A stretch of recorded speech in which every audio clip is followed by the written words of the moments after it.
Bom, dando continuidade às nossas equações relacionadas aos gases, vamos ver então agora a lei de Avogadro, que vai nos ajudar a entender um pouco da próxima equação, certo? Anteriormente vimos que existe uma relação entre a temperatura e pressão e volume, e essa relação é constante. Avogadro observou que, para volumes iguais de gases diferentes, a mesma temperatura e pressão contém o mesmo número de moléculas. Então agora ele reúne as informações sobre volume, temperatura e pressão e a relaciona também ao número de moléculas que existe naquele gás. Só que da seguinte maneira, ele percebeu que, mesmo que sejam dois gases diferentes, como nessa situação, se eles estiverem com o mesmo volume, a mesma pressão e a mesma temperatura, o que vai acontecer com eles? Eles também terão o mesmo número de moléculas. Então, mais uma vez, se ele tiver o mesmo volume, mesma pressão e mesma temperatura, dois gases diferentes, eles terão também o mesmo número de moléculas. A esse número de moléculas a gente chama de número de mols, certo? E um mol corresponde a 6,02 vezes 10 a 23 moléculas. São muitas moléculas. Um mol é uma quantidade de moléculas que vale este valor aqui, que recebe o nome de número de Avogadro, certo? Então, quando nós trabalharmos agora, vamos acrescentar também o tal mol. Lembrando também aqui que Avogadro é esse cientista que encontra aqui na figura ao lado. Bom, sabendo disso, a gente pode apresentar então a equação de estado de um gás ideal, também chamada de equação de Clapeyron, em homenagem a outro cientista. Como é esta equação, nós vamos apresentar agora.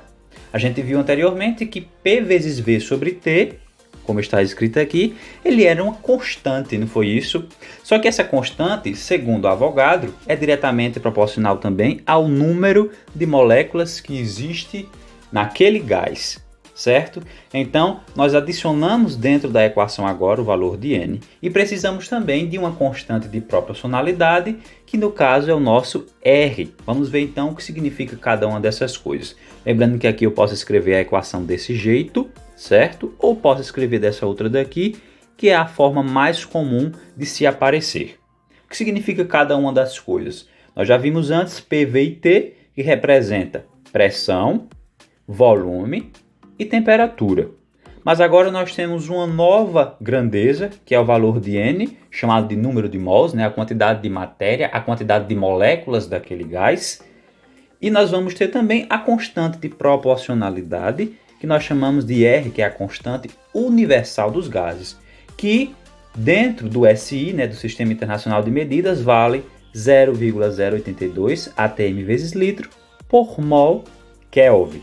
Essa constante R, ela pode vir com outro valor, se por acaso nós modificarmos aqui as unidades de medida. No nosso caso, nós sempre trabalharemos com todas essas unidades de medidas que estão aqui presentes, então a constante terá que ter este valor aqui. Fiquem atentos a isso. Vamos então ver um exemplo para ver como nós podemos aplicar a equação de estado de um gás ideal ou equação de Clapeyron.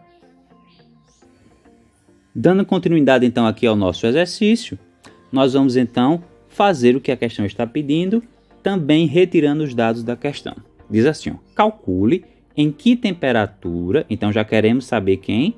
A temperatura, então vamos colocar aqui, a temperatura é o que a gente vai calcular.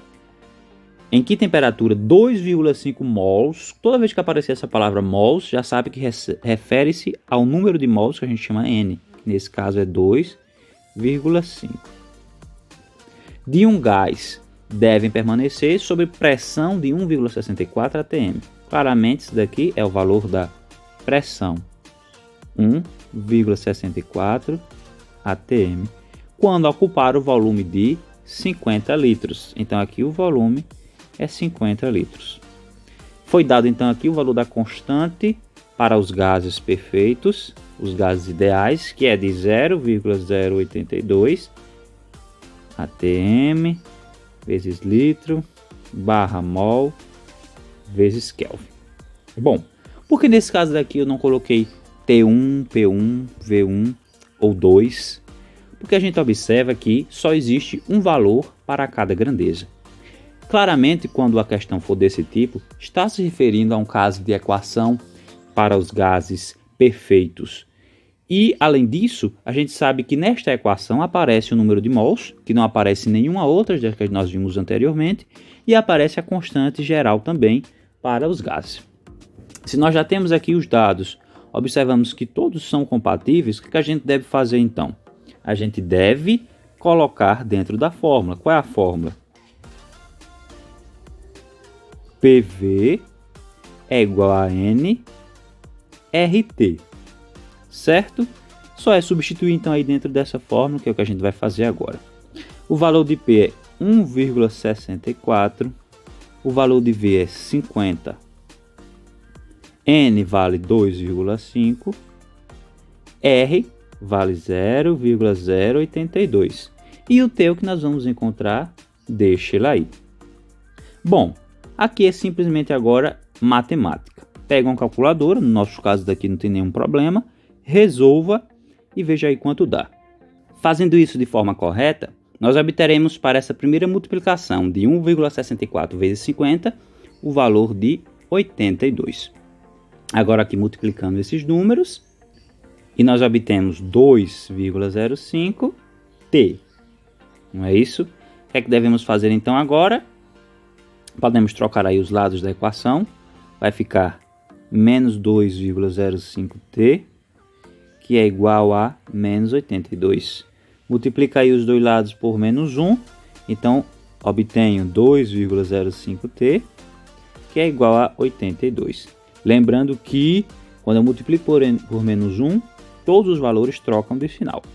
Então, agora eu deixo o valor de T e passo esse 2,05 para o outro lado, só que agora dividindo. Fazendo essa divisão de forma correta, nós obtemos o valor de 40. Nesse caso daqui, 40 kelvins.